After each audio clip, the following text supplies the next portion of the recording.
y vamos a continuar con lo que estábamos haciendo.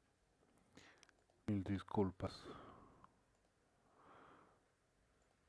Bien, estábamos empezando a ver nuevamente el tema de los ejercicios que están propuestos de Python, que nos dan una idea del funcionamiento del lenguaje de programación como tal. Estábamos, ya habíamos visto el tema de los bucles, pero vamos a ver un poco más para poder conocer un poco más lo que es el formato del for. Vamos a empezar a ver todos los ejercicios, los vamos a hacer de manera un poco más rápida, porque ya tenemos la idea, digamos, la estructura conocida. Fíjense aquí, tenemos introducir una palabra, lo guarda en una variable, guarda aquí la respuesta que se da, y lo tenemos en un rango. Si el for de i en el rango de 10 veces. Entonces va a repetir 10 veces esa palabra. Nosotros podemos copiar el código. Vaya, listo. Y lo vamos a ejecutar en Python. Esta vez lo voy a hacer con el IDE de Python. Ya vamos a empezar a utilizarlo. Fíjense que es bastante versátil.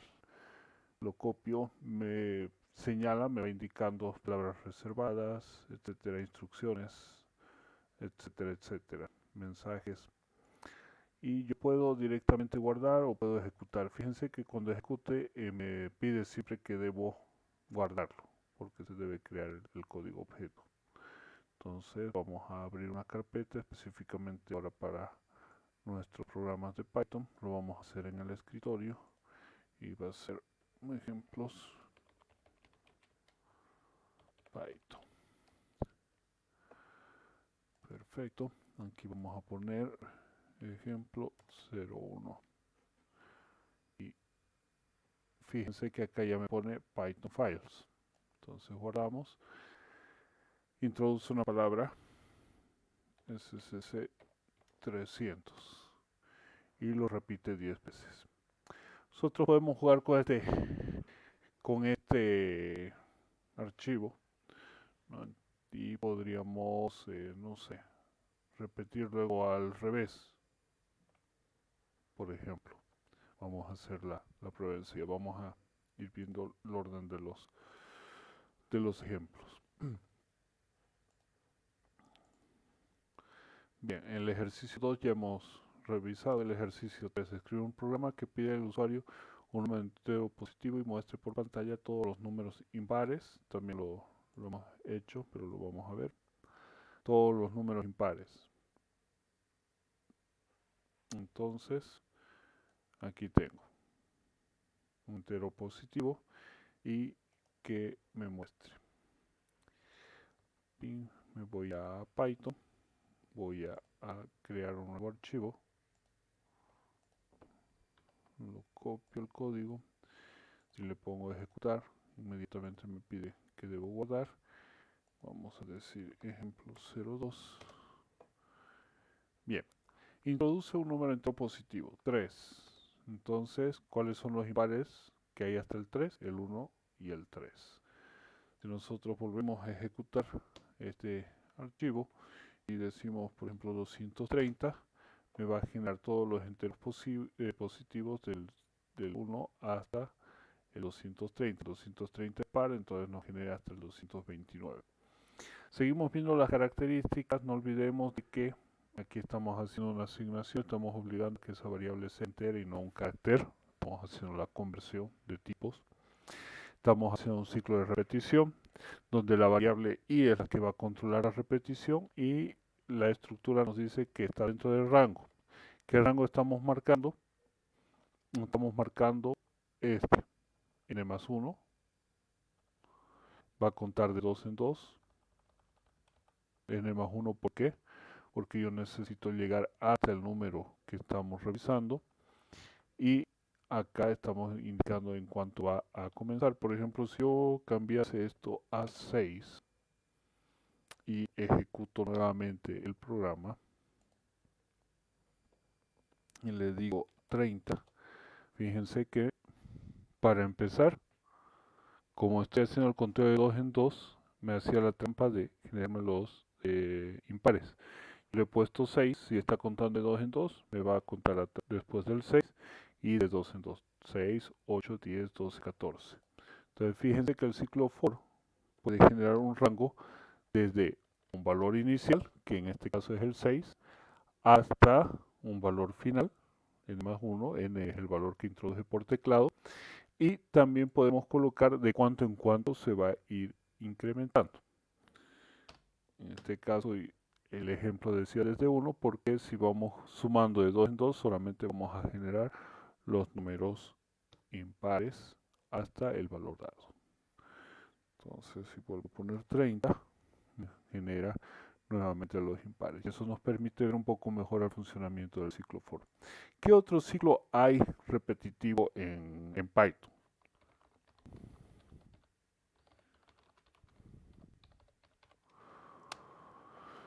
Bien, en Python nosotros tenemos en realidad dos ciclos repetitivos. Uno el ciclo for, que es el que más se utiliza, y otro es el ciclo while. No hay más. Tenemos entonces para poder hacer while, condición y las instrucciones, igual que como funcionaba en el lenguaje C. Aquí tenemos un ejemplo while m mayor a 0 a 0.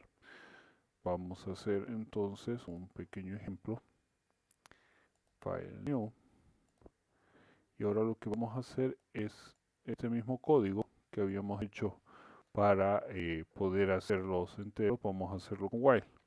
Entonces nuevamente vamos a leer una variable, perdón, un valor, y lo vamos a asignar a una variable. Y luego vamos a hacer while, pero yo necesito una variable que tome un valor inicial. Entonces iba a tomar el valor de 1.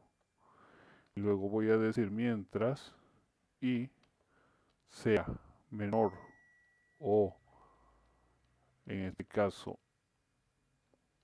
menor o igual a cuánto, a n, voy a hacer esta instrucción. Estos dos puntos me sirven para decirle que voy a hacer. Fíjense que al dar enter inmediatamente ya me pone la sangría.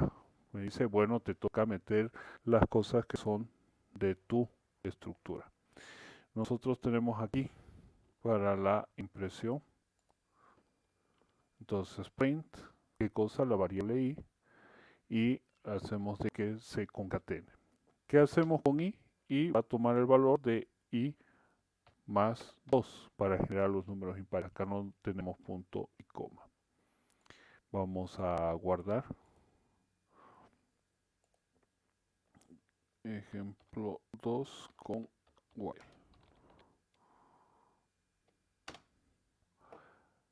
Y vamos a hacer la ejecución. Entonces introducir un número positivo, 30, y nos genera también los números. Entonces el ciclo while trabaja de esta manera. While, condición, dos puntos, y las instrucciones. Cuando queremos que termine el while, simplemente quitamos la sangría y volvemos. Entonces lo que yo pueda poner acá ya no va a pertenecer al ciclo while. Por ejemplo, le ponemos un hasta la vista. Voy a ejecutarlo. Pongo 30 y pone todos los valores y luego me dice hasta la vista. Yo quiero hacer un salto de línea. Puedo, por ejemplo, tomar mi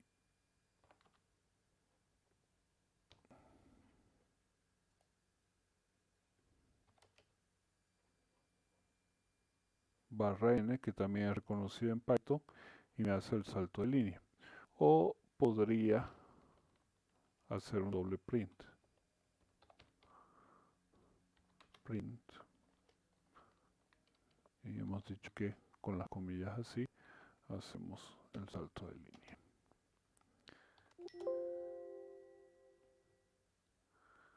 Me tomo el disculpen, ahora es 30 y nos hace el salto de línea imprimiendo un print con estas características, barra n o este otro, cualquiera de los dos se puede utilizar. Bien. Sigamos. Entonces ya sabemos hacer un ciclo for y un ciclo while. Está la pirámide. Ahora vamos a ver este que es muy interesante, la torre basado en Pascal. Entonces copiamos el código, nos vamos a Python, abrimos uno nuevo, voy a cerrar ya ese para que no se nos llene de ejemplos y vamos a ejecutar. Le decimos que lo guarde como ejemplo 3 y ejecutamos. Introduce la altura del triángulo, un entero positivo, le voy a decir 10. Entonces me genera los valores. ¿Qué hace para generar estos valores? Veamos. Lo acomodamos y decimos, bueno, leemos primero el positivo y lo asignamos a n, es entero positivo. Luego hacemos un ciclo for de 1 hasta n más 1, saltando de 2 en 2. Luego hacemos otro ciclo for que va desde i, es decir, desde cada i que se va generando, hasta 0 y va a ir retrocediendo más bien los valores y va a imprimir el valor de j generado y lo va a concatenar y después va a hacer un salto para cada i. Entonces eso no forma. El primer i vale 1, de 0 a 1 queda el 1. Luego en el otro i vale 2 y hacemos la condición. Entonces menos 2, 3 y 1. Luego 5, 3, 1, 7, 5, 3, 1. Fíjense que va disminuyendo, imprime de izquierda a derecha, por eso es que va restando de 2 en 2. ¿Hasta ahí hay alguna pregunta, alguna observación de lo que es Python? Ese print JN es como un inline, NL. Este, Sí, sí, lo único que aquí, este end, lo que hace es concatenar los valores para que no se salte a la siguiente línea después de imprimir el valor de J. Entonces aquí está diciendo que va a imprimir este espacio y va a continuar ahí, en esa misma línea, para que no se baje. Le muestro. Es este, ¿no? Sí. Si yo pongo el valor de J y simplemente pongo el espacio para que me concatene el espacio, yo voy a tener un pequeño inconveniente. Le voy a decir, igual que el anterior, le voy a poner 10. Fíjese, se desarma. Hace un salto de línea. Para eso, en este caso, estaba funcionando el end. Entonces es un tabulador, ¿no? Dependiendo cómo y dónde se lo pone. En este caso es un concatenador. Nos está concatenando para que no haga el salto de línea. En este caso. Gracias a este end no se hace el salto de línea. Entonces concatena los valores.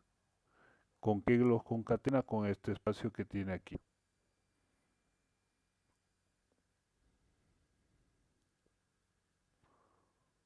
¿Se entendió? sí, se Ya, entendió, Inge. perfecto. Bien, veamos otro ejemplo. Aquí tenemos el ejemplo.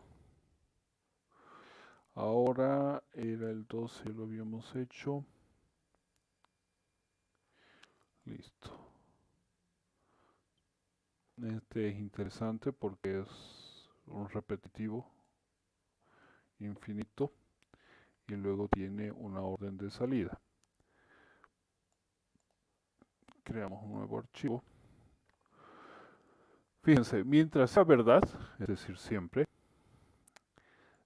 frase toma el valor de lo que escribo por teclado. Si frase es igual a salir, entonces sale. Y va a imprimir siempre frase. Veamos cómo funciona.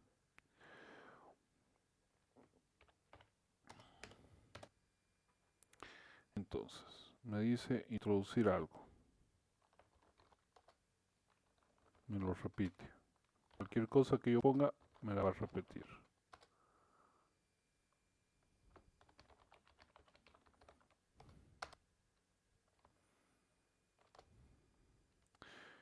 Veremos. Ahí está acompañado de una palabra aparte, entonces no sale. Pero si yo le digo salir, entonces recién termina el programa. ¿Cómo hace eso? Siempre va a repetir, va a leer la frase que nosotros le estamos dando, nos pregunta. Luego, si la frase es igual a salir, entonces break. Break significa terminar, hacer una salida de emergencia, un paro de emergencia, significa el break. Terminar la ejecución ahora, no continuar adelante. Entonces el break es tajante, ahí lo termina el programa, termina la ejecución. Si no es salir, entonces imprimo la frase y vuelvo a imprimir la frase y vuelvo a imprimir la frase. Y entonces, en otro elemento, en el otro ejemplo que nos mostró hace unos momentos de lo de Harvard, al Sí, final, cuando había error, decía return 2 return 3 y si se le pone un break ahí, también se tira el programa, se para la ejecución. igual funciona. También funciona en C. Listo, gracias. ¿Ya? Entonces, break significa una parada de emergencia. Listo. Sigamos. Fíjense que el tema de lo que es bucles es bastante sencillo en Python, ¿no? Vamos a ver ahora listas y tuples. Escribir un programa que almacene las asignaturas de un curso. Entonces este ya lo habíamos visto en el video. Vamos a ir al siguiente. Ejercicio 2.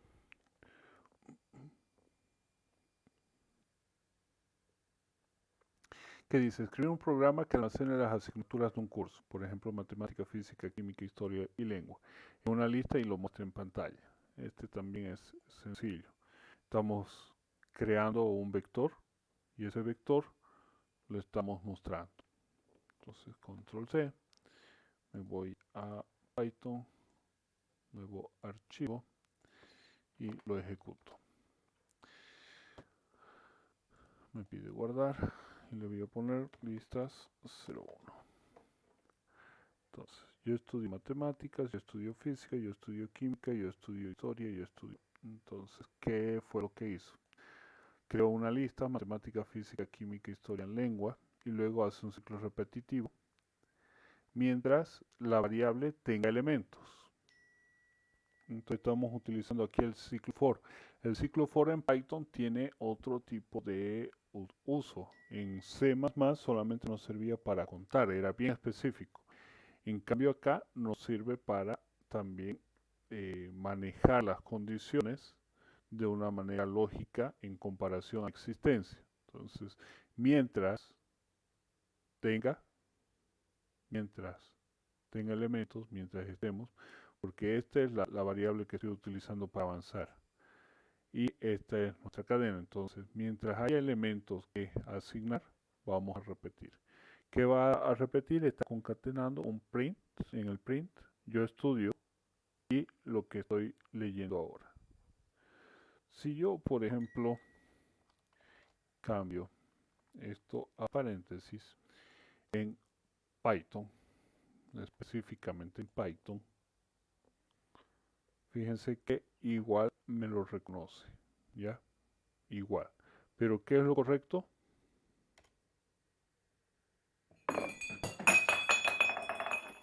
Ok, acabo de hacer desastres. Perdón. Entonces, lo correcto siempre es... De nuevo, se me desconfiguró mi teclado. Disculpen. Lo correcto siempre es manejar. Cuando hablamos de listas, listas se manejan con corchetes. ¿De acuerdo? Siempre corchetes.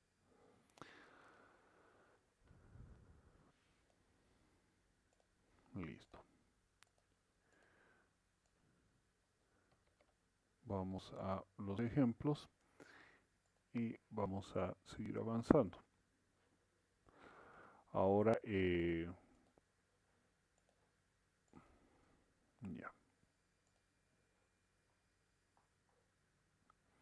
Entonces, bucles.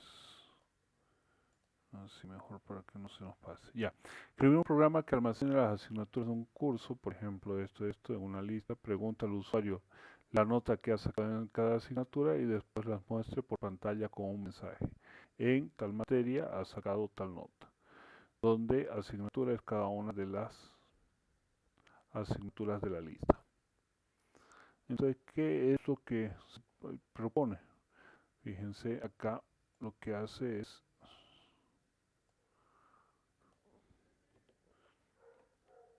vamos acá, nuevo archivo, este lo voy a cerrar y copiamos en este. Fíjense, entonces estamos haciendo la lista de las materias y acá hacemos una lista de notas, pero fíjense que no tiene ninguna nota porque eso vamos a pedirle al usuario. Aquí no necesitamos declarar el tamaño. Nosotros en lenguaje C y C++, para poder hacer esto necesitamos manejar punteros. Punteros es manejar la memoria. En punteros vamos añadiendo como los juguetes de los niños que tienen los cuadraditos, ¿no? Los tencitos. Vamos poniendo bloques uno detrás de otro para hacerlo más largo. Aquí está pasando eso. Yo puedo poner las notas y voy a ir aumentando.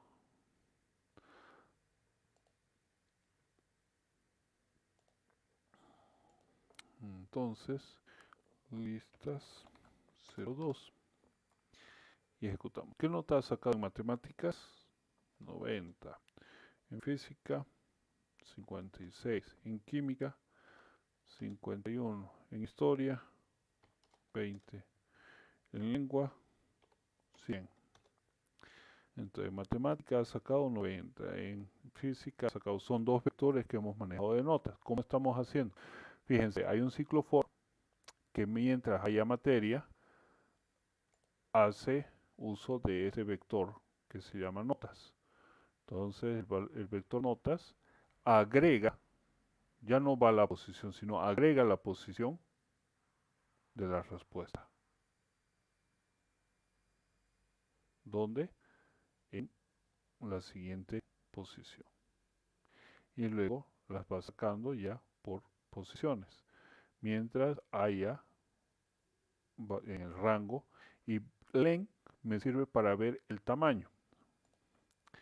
Vamos a ver acá, abajo. Entonces, print. Voy a hacer uso de este ejemplo.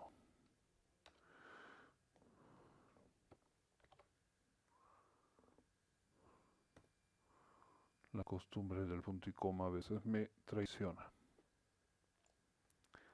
Entonces, matemáticas 90, 51, 54, 100, 63. Entonces me dice 5. ¿Cuántos elementos hay? 5. 1, 2, 3, 4, 5. Eso es lo que hace me habla de cuántos elementos tiene ese vector, el largo de ese vector. En este caso 5. Si yo aumentase, por ejemplo, aquí,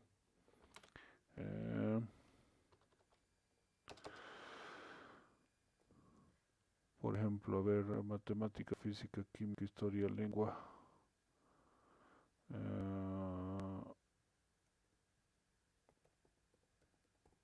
y computación. Listo. Y me voy a ejecutar. Entonces, matemáticas 90, 56, 45, 89, 65 y ahora también está computación. Y ahora el tamaño es 6. Entonces, len me permite saber cuántos elementos existen en ese array. Yo también podría, por ejemplo, tomar en cuenta una frase como un array.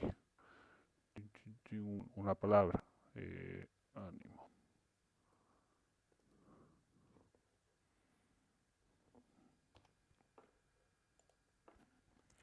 Entonces, 96, 45, 65, 56, 56, 45. Me da 5. ¿Por qué? Porque ánimo tiene 5 letras. 1, 2, 3, 4 y 5. Por eso me da el valor de 5. Len me sirve para ver cuántos elementos hay. No importa si es una palabra o es un vector. Porque una palabra en realidad es un pequeño vector de caracteres. ¿Alguna pregunta hasta ahí?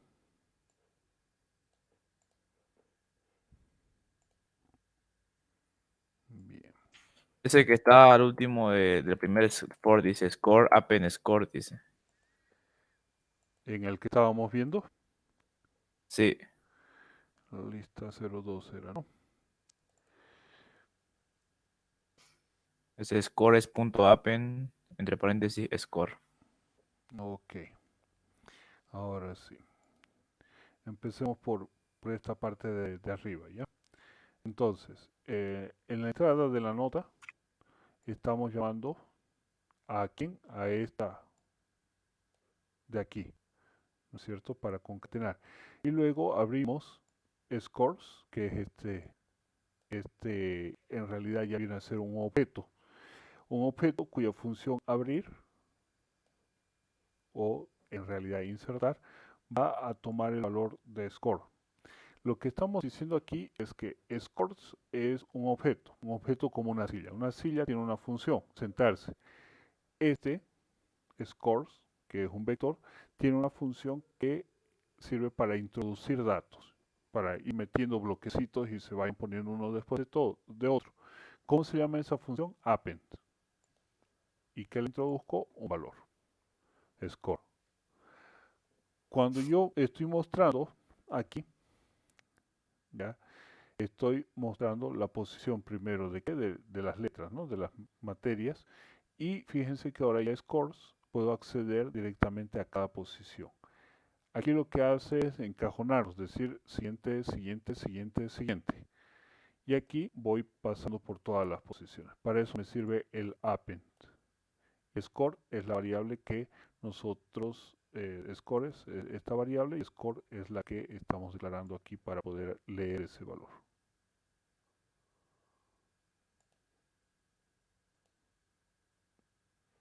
¿Quedó claro? sí, Perfecto. ya se Eh, entiende más. em, es un paradigma diferente. Cuando hablábamos del lenguaje C++, que es con el que más hemos trabajado, eh, es un paradigma estructurado. Nosotros no tenemos objetos, tenemos funciones. Hablamos de la funcionalidad y de las estructuras, por eso tenemos las funciones y empezamos a estructurar el programa. Las funciones tienen sus propias variables y esa es nuestra forma de trabajar. En cambio, Python es un lenguaje orientado a objetos. Entonces, cada objeto tiene sus propias funciones y sus propios atributos. Un atributo, por ejemplo, sería la cantidad de elementos que tiene. ¿Ya? Es un atributo propio de ese vector. O una función es esta de introducir un elemento a la cola. Si yo, a ver, veremos si me funciona el diccionario de datos scores. Punto. Entonces, ¿qué funciones tengo dentro de scores? Append, clear, copy, count, extend, index, insert, pop, remove, reverse y sort. Son las funciones que tengo dentro de ese objeto. Si yo quiero borrar un objeto, lo voy a hacer con clear. Entonces voy a quitar un elemento de mi vector. Vamos a ver más adelante hay un ejemplo para borrar.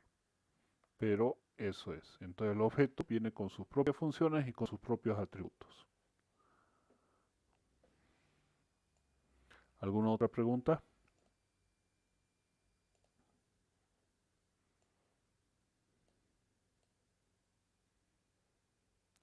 Perfecto. Veamos. Escribe un programa que pregunta al usuario los números ganadores de la lotería, los almacena en una lista y los muestre ordenado. Fíjense, eso sí estaba interesante. Bueno, escribe un programa que pide al usuario una palabra, no es este. Perdón, disculpe. Almacena los dos vectores en listas y muestra en pantalla su producto escalar. Este es ordenar de menor a mayor. Bien, acá vamos a tener otro par de instrucciones nuevas. Ya, vamos a ver qué es lo que hace para poder interpretar el código. Listas 02, 03. Bien, ¿qué es lo que hace? Aquí tenemos un vector con precios 50, 75, 46, 22, 80, 65 y 8. Y me halla el máximo y el mínimo. Entonces dice mínimo, toma el valor de máximo, que toma el valor de los precios de ese vector. Es decir, estamos creando dos vectores más, un vector mínimo y un vector máximo. Ahora, hacemos un ciclo for de price, que va a ser la variable que va a ir caminando, mientras hayan elementos en este otro, en precios. Si precio es menor que el mínimo, entonces mínimo toma el valor de precio. Si no, precio mayor a máximo, pregunta, entonces máximo igual a precio. Estamos poniendo dos condiciones, esta y esta. Y luego hace la impresión. Entonces va a avanzar todo el vector y tanto mínimo como máximo tiene el primer valor. Es como que yo voy a preguntar la edad máxima y la edad mínima en un curso. Entonces pregunto la edad. ¿Cuál es su edad? Tengo 20. Perfecto. El primer elemento, el primer elemento en verificarse va a ser máximo y va a ser mínimo, porque ¿cuántos elementos hemos analizado? Uno. Cuando avance a un segundo elemento, voy a tener un mínimo y un máximo. ¿Por qué? Porque voy a tener dos elementos. Cuando haya preguntado a tres personas, voy a tener un mínimo, un máximo, y voy a tener ya un elemento sobrante. Por eso es que tenemos el máximo, el mínimo, que son asignados al primer valor, y luego vamos haciendo las comparaciones. Esto lo hicimos también en C nosotros, en C++, en una de las clases. Por ejemplo, si yo pongo el 2, pondremos 20 para que el 8, voy a cambiar el 8 por un 6. Listo. En F5 ejecutamos y lo mismo, ¿no? 6 y 80. Entonces, hace las comparaciones. Y al igual que en C++, nosotros podemos hacer varias asignaciones en una sola línea. Siempre las asignaciones son con un símbolo igual y las comparaciones son con doble signo igual.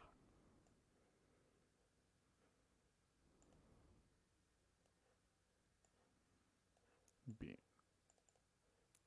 Ahora, esto en cuanto a vectores, fíjense que es fácil de manejar.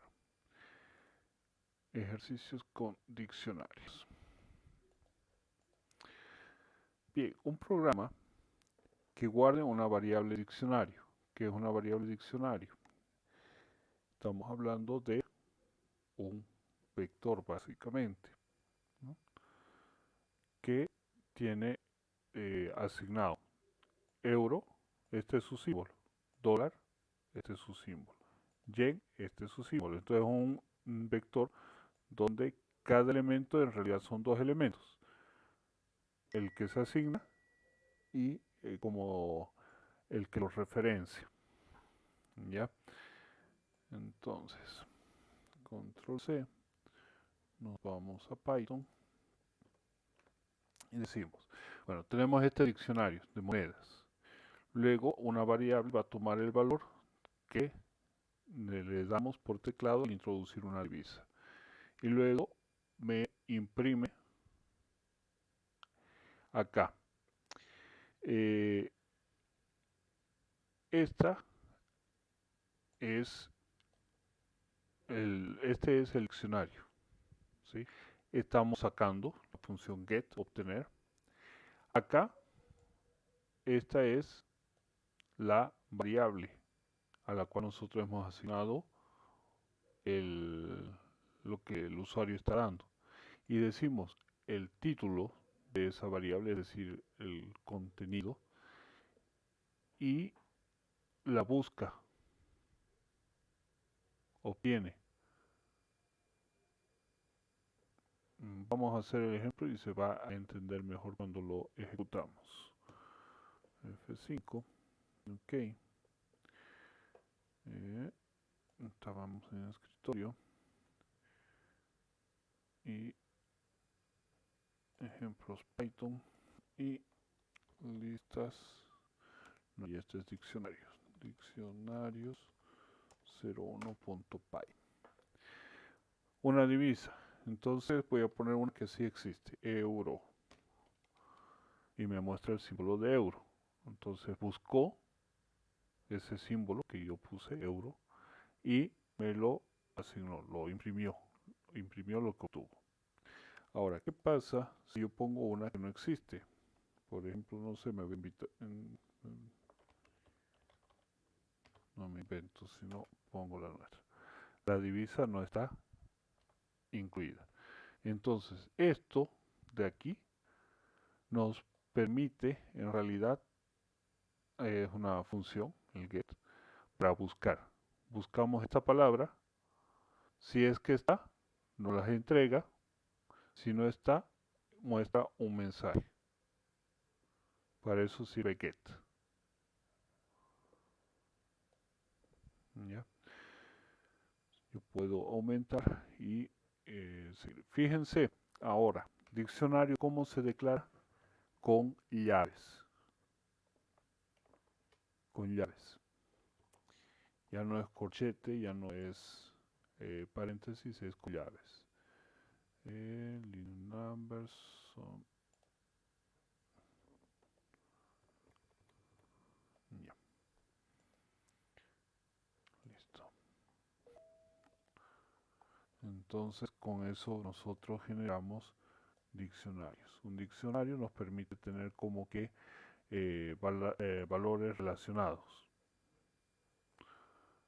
Bien. Vamos a hacer otro. Un programa que pregunta al usuario su nombre, edad, dirección y teléfono y lo guarda en un diccionario. Después debe mostrar por pantalla el mensaje. Entonces lo que vamos a hacer en el diccionario vendría a ser como un cardex en este caso. El cardex de una persona.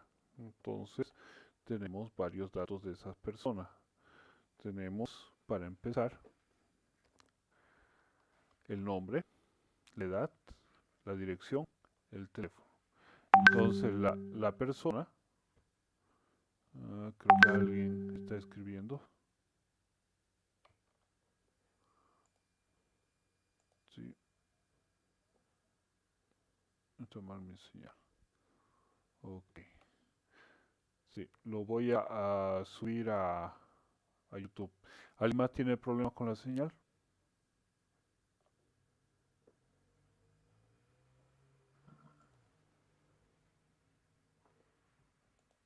Veremos si hay mensaje. No, no hay mensaje. Ok, seguimos entonces adelante. Bien, entonces una persona está formada por su nombre, entonces name, que va a tomar el valor de name. ¿Qué es name? El valor que yo introduje por teclado y lo asigné a esa variable name. Edad, lo guardé en edad. Dirección, lo guardé en dirección. Phone, lo guardé en phone y nada más. Ahora, ¿qué voy a hacer? Ahora voy a mostrar los datos. Entonces muestro los datos. Print person name. ¿Por qué estoy haciendo así? Print person name. Person es la persona. ¿Cuál elemento? El elemento name. Tiene esta edad, ¿sí? Vive en y la dirección. Entonces estoy relacionando de esa persona sus valores. Tin, tin.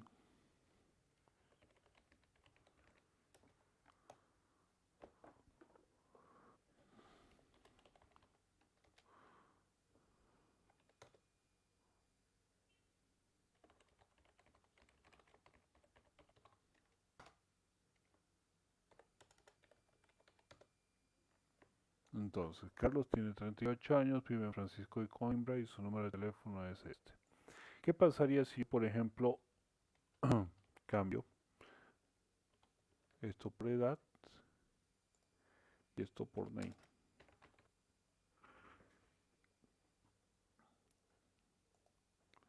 Entonces, Carlos, 38, Francisco de Coimbra y listo. 38 tiene Carlos años y vive en Francisco de Coimbra, ¿sí? Estamos aquí. Esto es la relación que tiene con cada elemento. Entonces, cuando ponemos el nombre de nuestro diccionario, de nuestro Cardex, los corchetes, y hacemos la referencia al elemento, busca el elemento. En este caso, el elemento edad, que al cambiarlo los ha referenciado de diferente manera. Entonces, aquí tenemos que tener cuidado, ¿no? Que esté en el orden que nosotros deseamos. Más o menos ya se va entendiendo lo que viene a ser un diccionario. Es como una estructura, ¿no? Sí, Exactamente, es como una estructura. Esa y estructura la la... otra tiene que respetar. ¿Perdón? Tiene que respetar la anterior, ¿no? Como la anterior. Por ejemplo, en el que hizo ahorita, el último seguía la secuencia, o sea, seguía los datos de la manera que habían sido introducidos. Usted cuando lo cambió ya no tenía sentido. Decía 30 tiene Carlos. Ah, sí. Pero ojo, el ejemplo podríamos nosotros ordenarlo y hacer la misma referencia y volvería a tener sentido. ¿Dónde está diccionario 02? Oh, caray, no me lo guardo. Bueno, lo vuelvo a crear. File, new file. Vamos aquí. Y estábamos en el ejercicio 2. Nosotros aquí en la última línea no interesa cómo lo pongamos, basta que nosotros le demos la, el orden, ¿ya? Entonces, este voy a cambiarle nuevamente, name, y voy a cambiarle a edad. Y voy a decir con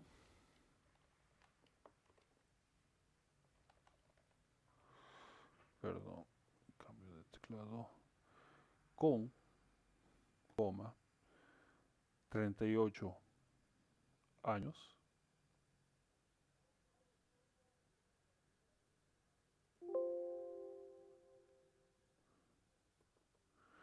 con 38 años, Carlos, acá voy a cambiar esto, que vive en, y estoy dando, los estoy llamando en diferente orden, igual va a poderse ejecutar. Le he cambiado ya el sentido a las palabras para que pueda, ahí se me guardó diccionario 2.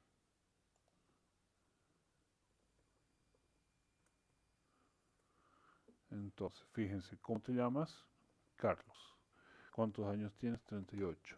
¿Cuál es tu dirección?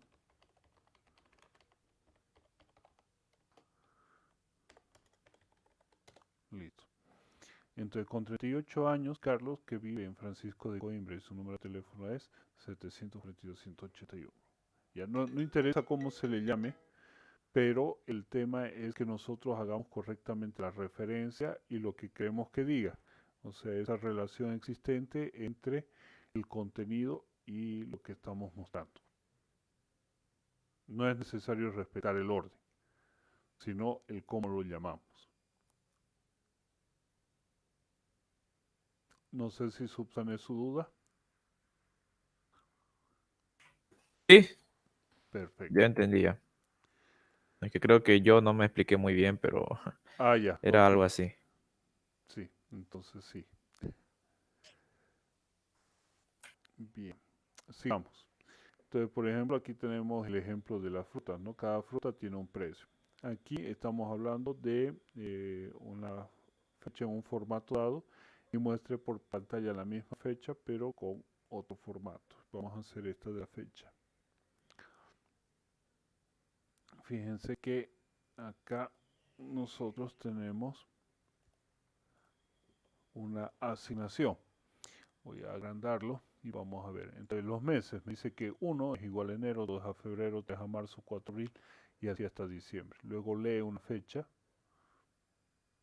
con este formato, lo almacena aquí. Aquí le está dando la conversión de formato que es automático. Ya date tiene para poder poner, puedo poner otros símbolos. Y tomo, ¿no? Voy a imprimir el dato 0, que viene a ser el día, el dato 2, que viene a ser, perdón, la posición 0, la posición 1, que viene a ser el mes, que es el que nosotros estamos sacando haciendo la conversión, de el año, que viene a ser el de la posición 3. Posición 0, posición 1, posición 2. Vamos a ejecutar. Le decimos que voy nuevamente a escritorio y diccionario 03. Ejecutamos. Introduce una fecha en formato día, mes y año. Perfecto. Entonces voy a decir 25 de junio del 2020. Entonces no los transforma. 25 de junio de 2020. Acá está la asignación. Aquí lee la fecha, que trae el formato. Luego hace la operación de poner y asignar. Por ejemplo, 26 de enero de 2020. Bien, ¿qué es lo que pasó? Fíjense, ha habido un error donde yo no tengo la concordancia del vector. ¿Ya? Lo mismo pasaría si es que yo le pongo en este momento otro símbolo. 26 de junio del 2020. ¿Por qué? Porque el formato me ha dicho de que debe ser este. Si yo le digo que el formato de mi separador sea este, entonces debo respetar ese formato. Fíjense que ahora yo voy a introducir lo correcto para el anterior, 26 de junio del 2020, y me da el error. ¿Por qué? Porque le he dicho que yo debo respetar este formato. Ahí es donde hay que tener cuidado. 26 de junio del 2020. Y ahora sí funciona. Entonces, aquí estoy asignándole, diciéndole, metió la fecha separada por guión o por barra o por asterisco. Entonces yo puedo seleccionar mi, mi símbolo. Luego imprime el dato 0, hace la conversión por la asignación del mes y entrega. Entonces ahí tenemos un programa. Fíjense qué sencillo se hace para poder hacer los meses. Entonces guardamos y nos vamos a los ejercicios. Ahora había uno por aquí. Aquí está. es la idea de una base de datos. Una base de datos es una colección de datos tuplas que van ordenadas y tienen un identificador. Por ejemplo, nosotros en la universidad todos, inclusive los docentes, tenemos un número de carnet. Por ejemplo, de mí es 30357, si no me equivoco. Ustedes también tienen un número de registro. Y por el número se puede reconocer si es docente, si es estudiante y podernos ubicar exactamente a cada uno de nosotros. Eso es uno de los principios fundamentales de la base de datos. Bien, vamos a copiar el programa y lo vamos a analizar. Entonces, File, Save, voy a poner diccionarios 04 y vemos la ejecución. Entonces, ¿quieres añadir una nueva factura, pagarla o terminar? Entonces voy a añadir una nueva factura. Introduce el número de la factura, 357. Introduce el costo de la factura, 90.23. Recaudado 0. Pendiente de cobro, 90.23. Voy a agregar otra factura a pagar. Introduce el número de la factura, voy a decir 1001. Introduce el costo, 1203 bolivianos. Recaudado 0. El pago pendiente es 1293,23, la suma de ambas facturas. Entonces está acumulando. Quiero pagar una factura. Entonces le digo que voy a pagar. ¿Qué número de factura voy a pagar? La 357. Perfecto, he pagado 90,23. Por lo tanto, me queda pendiente de cobro 1203 bolivianos. Estoy haciendo una gestión a través de los vectores. Vamos a terminar. Terminamos el programa y vemos el código. Entonces, fíjense, tenemos un vector, ¿sí? Un vector de diccionario, llaves, que no tiene un tamaño definido. Se le va a poder agregar o quitar elementos. Tenemos un colector, contador en 0, la remesa en 0 y more en mensaje. Mientras more, es decir, mientras el mensaje sea diferente de terminar, vamos a preguntar si more es igual a, es decir, si el mensaje es A, que era nuestro menú, key toma el valor de el número de factura.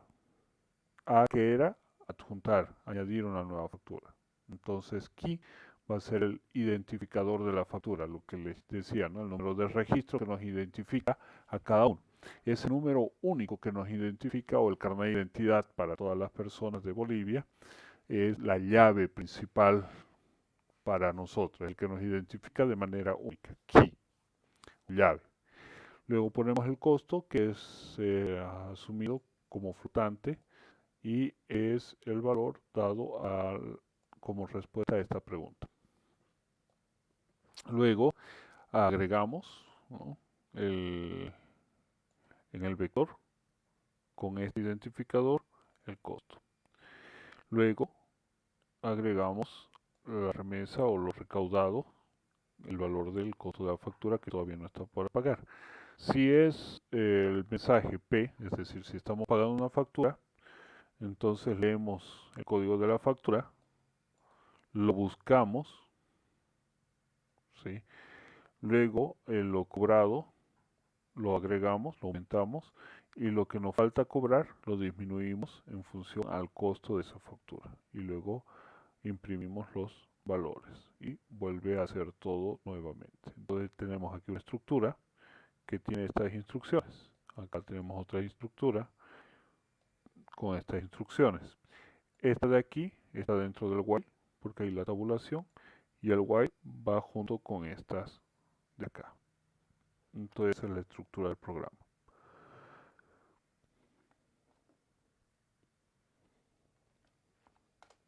Voy a escribir con minúscula, no lo entiendes. Tiene que sí o sí ser escrito con mayúscula porque así lo estamos comparando. Ahora introducimos un número de factura, la 23, el costo de la factura 200 pesos, recaudados 0 y pendiente de cobro 200. Voy a añadir otra factura y le voy a decir que también es la número 23. Introduzco el código el costos 560. Quiero pagar y le digo la número 23.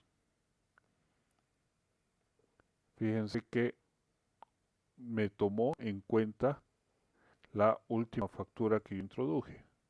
Esa me la dio como pagada.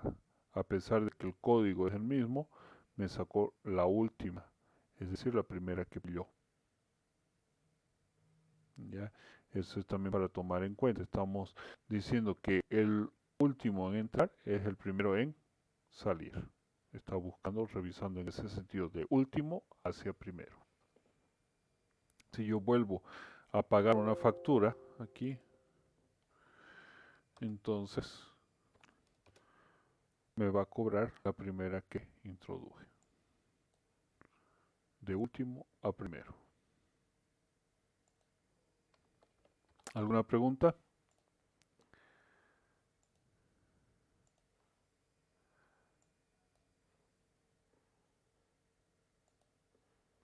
Bien.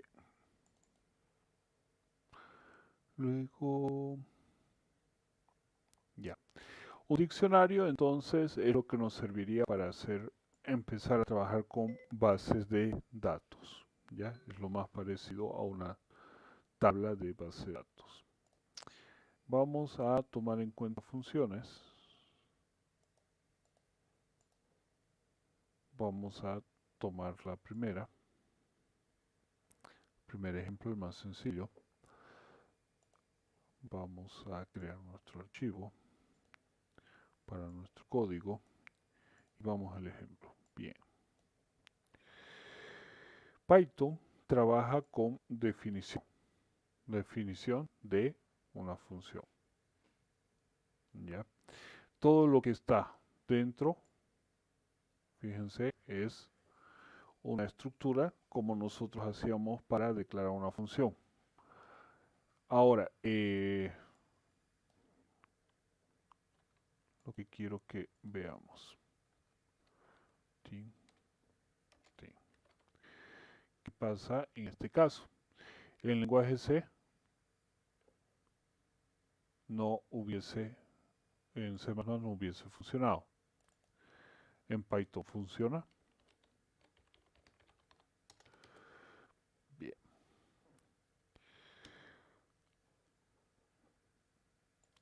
¿Qué es lo que pasa? No está definida. ¿Sí? Lo mismo, necesitamos mantener un orden. Importa el orden en Python. ¿Ya? Voy a ejecutar ahora en sentido correcto y si ya la conoce. Entonces, puedo usar la función después de que fue programada. Vamos a ver otro ejemplo.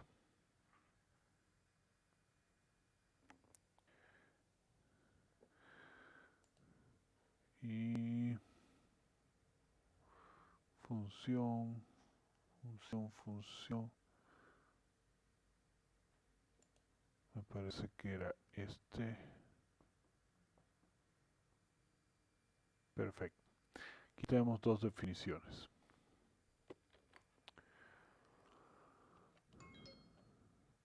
Archivo, nuevo. Copiamos, maximizamos. Bien, tenemos la definición de un contador de palabras donde entra un texto. Función que cuenta el número de veces que aparece cada palabra en un texto. Los parámetros de entrada son texto, que es una cadena de caracteres, y devuelve un diccionario con pares de palabra y frecuencia. Es decir, va a poner la palabra y va a decir cuántas veces aparece. Como hemos hecho un mensaje de varias líneas con 3 comillas, marcado el inicio y marcando el final, comillas dobles. Tenemos el texto, tenemos el vector de relación palabra cantidad o frecuencia. Y tenemos la continuación, vamos a hacer aquí funciones 02. Vamos a ejecutar para ver cómo. Bien, ¿qué texto tiene introducido? ¿Cómo quieres que te quiera? Si la frase ya está definida. ¿Dónde está definida? Aquí. Texto tiene esto. Nosotros vamos a hacer que esto sea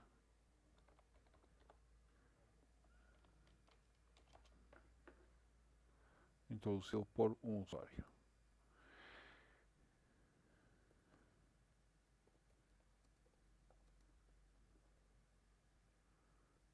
Listo. Vamos a ejecutar. Introducir una frase. Buen. Ya no me quiero borrar. Algo. Buen día a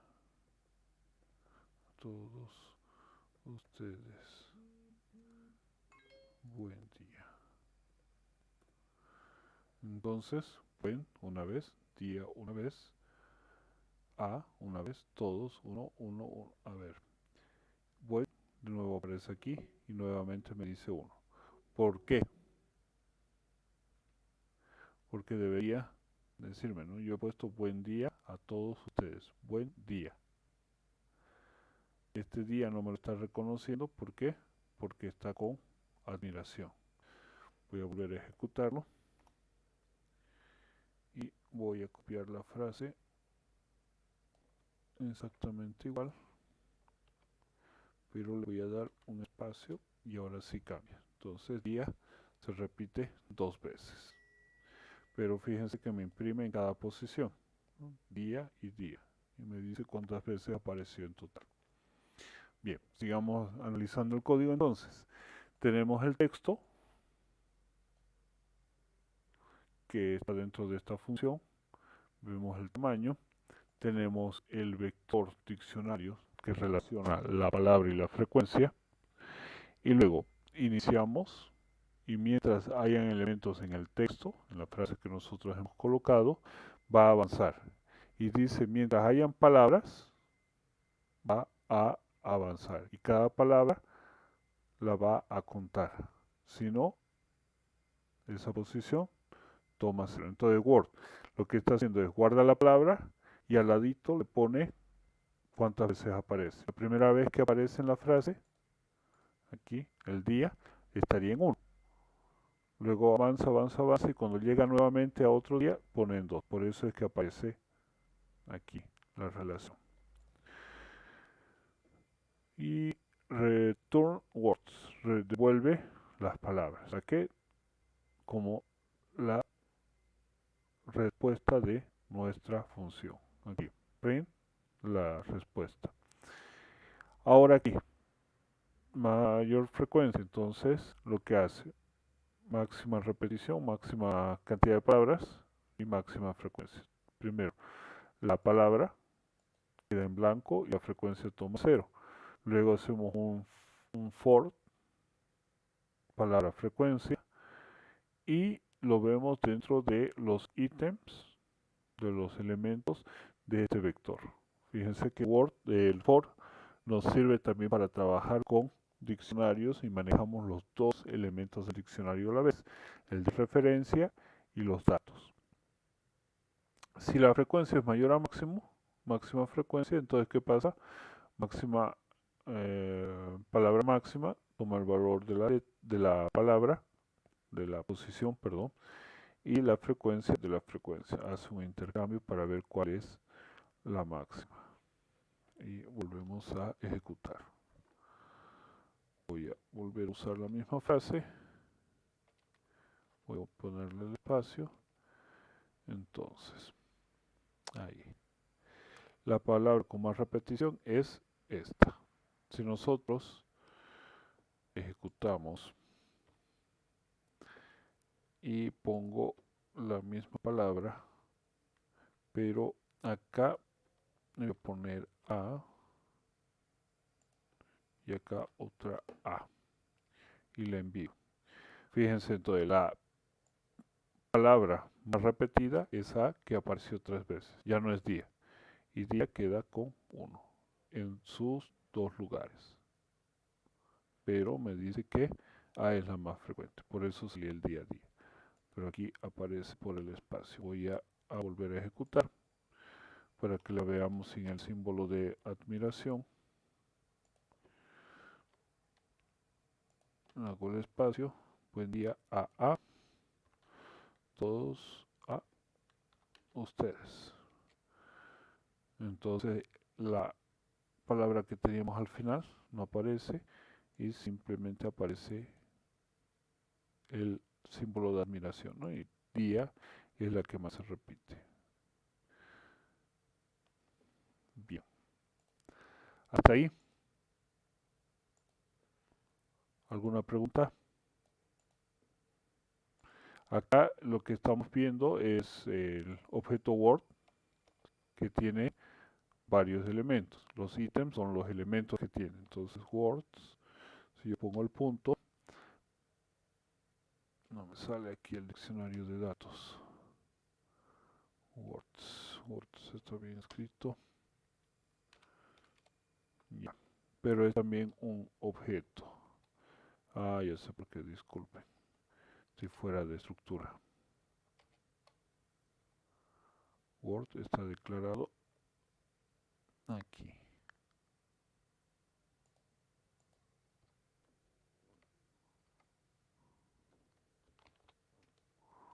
Words. Punto.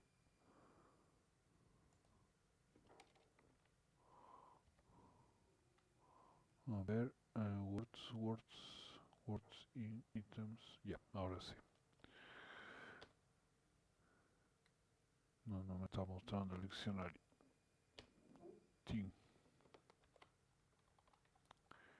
Ya. Pero el diccionario, el Vector Diccionario, tiene también sus funciones. Y una de esas es listar los ítems. Está diciendo que desde la palabra y su frecuencia, mientras hayan en los ítems de words, cada combinación, por ejemplo, que tenemos de palabra, frecuencia, es una combinación, es un ítem. Este viene a ser un ítem 2, 3, 4, 5, 6 y 7 ítems. ¿Ya? Entonces lo que estamos diciendo es que mientras haya ítems, vamos a seguir avanzando. Que imagino que esa pregunta viene porque aquí la palabra ítems. Y lo mismo aquí, split, estamos hablando de el, el texto, la frase que estamos introduciendo, y este texto que está entrando como dato, aquí, ¿sí? Toma el valor del contenido, de lo que está escrito. Words está creando el vector este que estamos utilizando, el vector diccionario, y el ciclo for va a rellenar. Vamos a ver, para salir exactamente de duda, porque no me recuerdo la traducción de split en Python. Text split Python. Voy a hacer trampa. No sé si fue con ustedes, me parece que fue con el grupo de la mañana que decían del tema de español, ¿no? Tenemos también la trampa en Chrome que podemos pedir que haga la traducción directamente.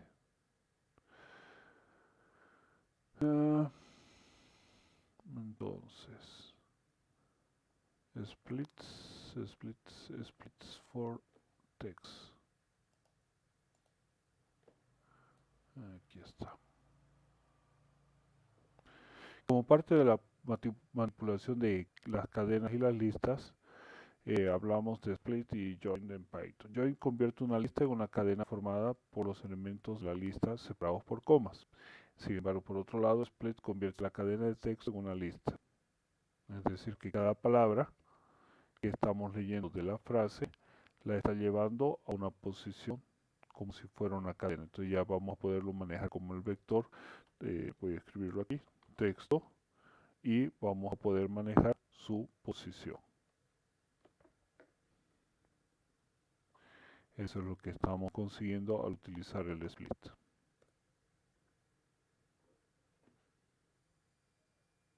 ¿Alguna pregunta?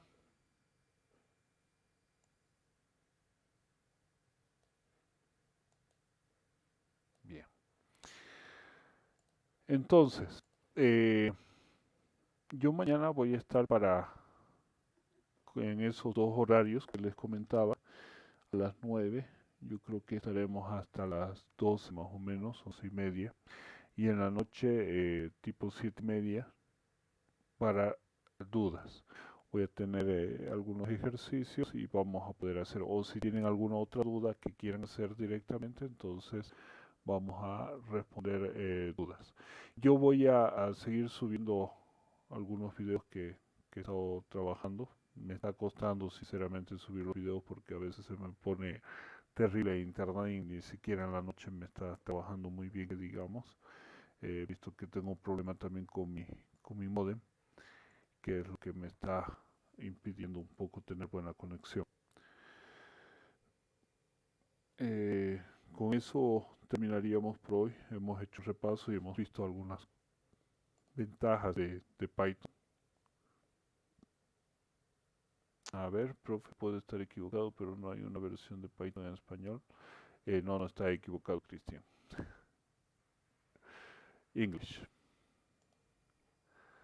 A ver qué es lo que nos mostró. Por si acaso, el manual de... ya, la versión 2. Por si acaso, tengan cuidado, estamos en la versión 3.8. Y no son compatibles, no son escalables las versiones de Python. La versión 1 no es compatible totalmente con la 2, la versión 2, especial la 2.7, que tiene varios cambios, no es nada compatible con la versión 1 y con la versión 3, y la versión 3, que está aquí, está trabajando, trabaja con diferentes instrucciones. Entonces hay que tener cuidado cuando descarguen el Python, que sea la versión con la que van a trabajar, ¿no? ¿Dónde está? ¿Qué pasó aquí? Python Online, no quiero Python Online, solamente quiero Python, ya. Entonces que sea con la versión que van a trabajar. Yo estoy trabajando con la versión 3, ya. Acá está para descargar, que es la que descargué de manera estándar, la 3.8.3, ya. Tenemos una versión para Windows, que me mantenga en inglés porque si no, no vamos a entender nada. Entonces tenemos la última versión, la 3.8.7, y la anterior versión funcional es la 2, es la 2.7.18. Ya, por si acaso, no hay escalabilidad entre ellas. Si ustedes instalan la 2.7, no les va a servir muchas de las cosas que tenga la 3. Ya, es un problema del versionamiento. Lo mismo que pasaba en C++, que unas cosas nos acepta según la versión y otras no. En cambio en Python son instrucciones completas o algunas herramientas inclusive que se añaden.